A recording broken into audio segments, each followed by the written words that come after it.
Hey there, sports history fan. This is Arnie Chapman, aka the Football History Dude, and I'm here to help you finish your Christmas shopping list and let everyone else over there stiff-arm their competition while trying to fight off that tryptophan on Turkey Night. Now, what we did was we partnered with Rochester Sports Autographs, the largest JSA authenticated autograph distributor in the United States, where you can get up to 75% off over 30,000 autographed sports collectibles during this holiday season. They have something for everyone. But how is RSA able to offer such great deals on JSA authentication, you ask? Well, they do this by making deals directly with athletes so there are no extra markups, and they choose to then pass that savings on to you, the customer. Now, all orders from Rochester Sports Autographs are top quality and shipped to your door with top authentication and a money-back guarantee. But hurry up because customers are so stark raving mad for RSA that memorabilia sells out daily.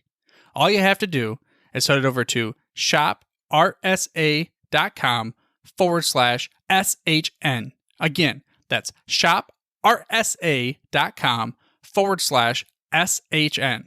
So don't wait to bring home your favorites and own a piece of sports history for you and the loved ones on your shopping list this holiday season. Now it's time to take a sports break, a look at sports history on a daily basis. Hello, my friends of sports history. This is Darren Hayes of the Sports Jersey Dispatch podcast. Welcome once again to the Pigpen, your portal to all things grid and sports history, and welcome to your sports break for November 30th, as we will talk about some of the greatest events in sports history that occurred on November 30th, the athletes that were a part of it, and the uniform numbers that they wore. Before we get to that, let's make sure that you know that we can be found on Twitter. We are at Pigskin Dispatch. We'd love to get your feedback, have you follow us. We do follow back, and have a great relationship there, and connect with some more great sports history by that great piece of social media. Also on Facebook, we have the Pigskin Dispatch page as well. Now, those uniform numbers for November 30th. We'll talk about number 35, 20, 26, 68, 15, 27, 33, 19, 24, and number 8. We'll start off in the year 1954, 30th of November. It was the 20th Heisman Trophy Award given out, and it was handed to Wisconsin fullback, number 35, Alan Amici.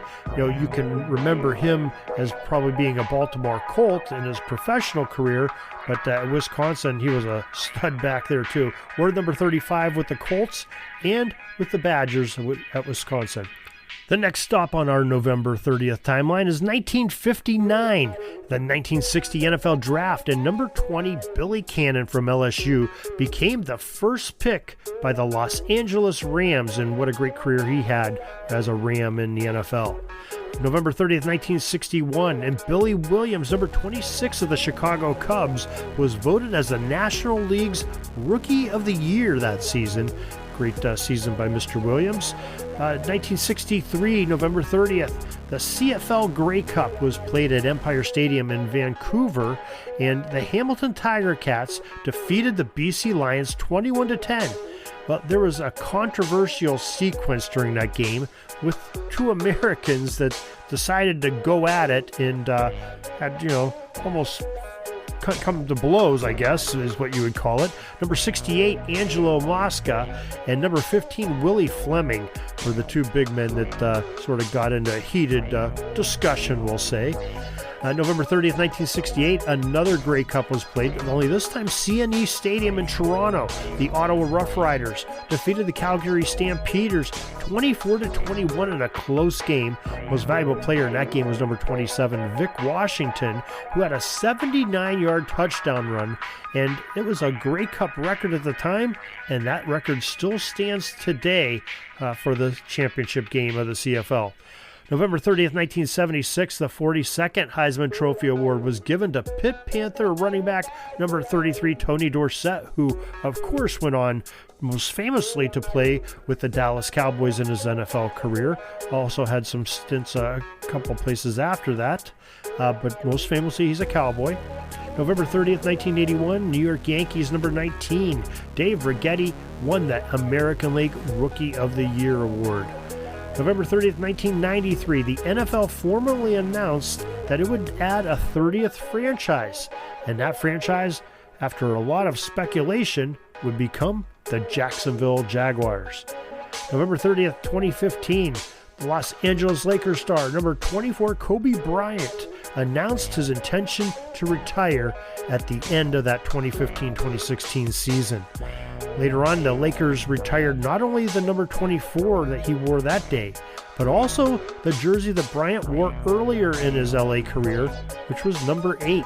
So I think he might be the only one that with the same team has two different numbers retired by the same player.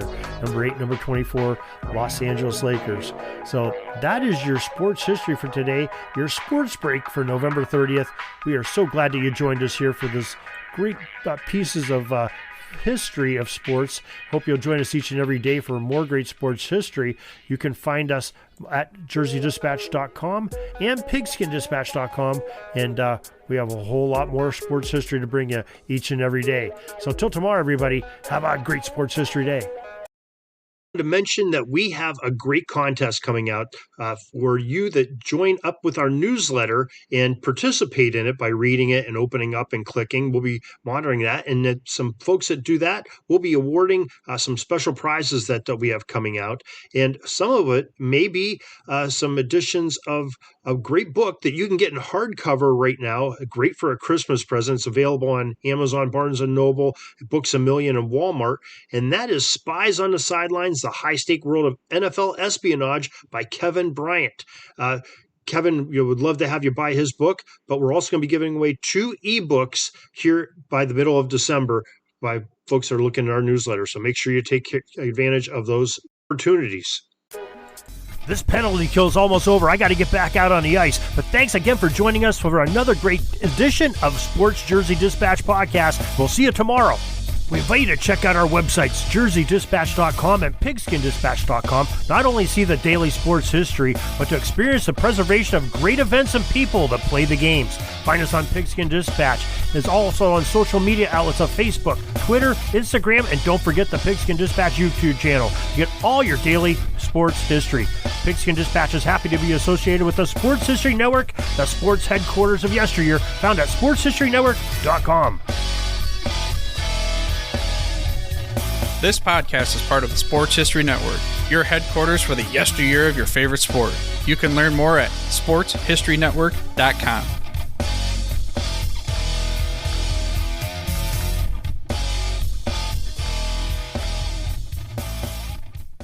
Hey there, sports history fan.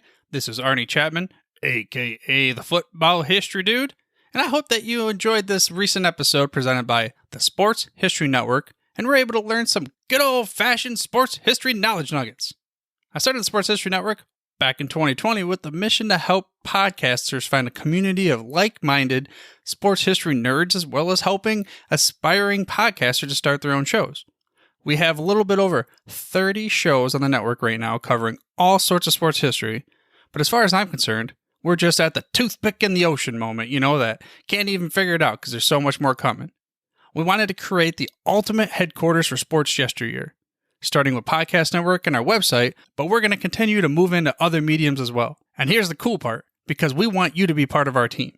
So if you're interested in starting your own podcast, or maybe being a guest on one of our shows, or who knows, maybe even writing an article for us over on the website.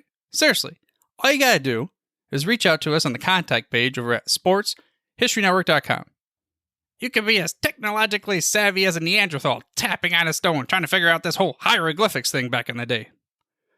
Again, it doesn't matter, because even if you don't understand the whole podcast space, we have a production team that can pretty much help you out with doing everything. All you gotta do, head over to sportshistorynetwork.com, head to the contact page, fill it out. That message goes right to me, and I'll reach out to you as soon as I can. But for now, dude, I'm through if you're through.